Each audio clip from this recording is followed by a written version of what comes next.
2014లో కాంగ్రెస్ పార్టీకి ప్రధాన ప్రతిపక్ష పాత్ర ఇచ్చిన ప్రజలు 2019 టైం కంటే 18 టైంకి కూడా ప్రధాన ప్రతిపక్షం ఇచ్చారు కానీ అధికారం ఇవ్వలేదు. కానీ అధికారానికి ప్రతిపక్షానికి భారీ గ్యాప్.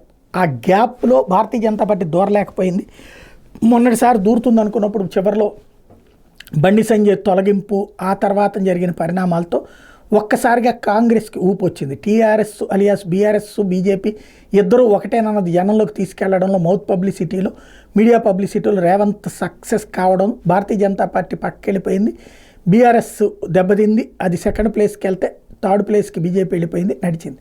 అయితే రేవంత్కి కలిసి వచ్చింది తెలుగుదేశం పార్టీ ఎఫిలియేషన్.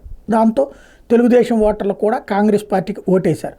అదే సందర్భంలో బీఆర్ఎస్లో ఏదైతే కేసీఆర్ మీద కేటీఆర్ మీద హరీష్ రావు మీద వాళ్ళల్లో వచ్చినటువంటి సంఘర్షణల వాతావరణం కూడా పనికొచ్చింది.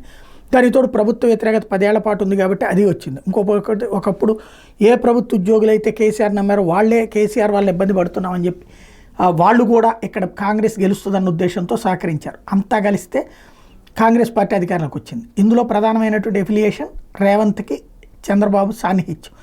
అయితే అది దెబ్బతీయడానికి ఏమన్నా కుట్రలు చేస్తున్నారా? ఏదైతే అమరావతి గురించి పొంగులేటి శ్రీనివాసరెడ్డి చేసినటువంటి వ్యాఖ్యలు కావచ్చు, ఎన్టీఆర్ ఘాట్ని ధ్వంసం చేస్తానంటూ కోమటిరెడ్డి అక్కడ అసెంబ్లీ కట్టాలన్నట్టు కోమటిరెడ్డి వ్యాఖ్యలు కానీ ఈ రెండు ఒక రకంగా వెన్నుపోటు లాంటివి. అంటే ఇది సాధారణంగా రేవంత్ ఖండించాలి. ఖండిస్తే కనుక ఆంధ్ర పాలకుల మనిషి అంటారు, ఖండించకపోతేనేమో ఇక్కడ తెలుగుదేశం పార్టీ వాళ్ళకి కోపం వస్తుంది, అట్లాగే తటస్థులకి కోపం వస్తుంది. అక్కడ మింగుడు పడనవ్వని పరిస్థితి క్రియేట్ చేస్తున్నారు.